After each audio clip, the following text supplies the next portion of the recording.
for end of summer, well, not quite end of summer, but getting towards the end of summer stroll. Ethan has his dusty gloves on.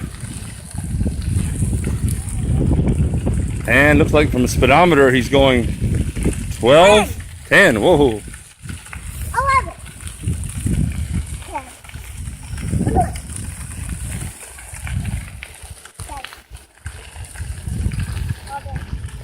What do you do when you meet somebody? That's right. Oh, and then there's a dolphin cave. What's that? There's a dog coming too now.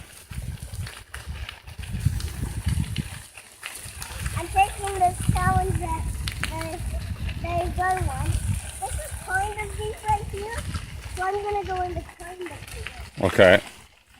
I went into the very deep sand one, and I never fell. That's a very good job. That's what I did. You didn't ding the bell though. Guys, the puppy saw me. Okay. So, because the puppy warned them that I was there. Okay. Ethan Harvey, signing off.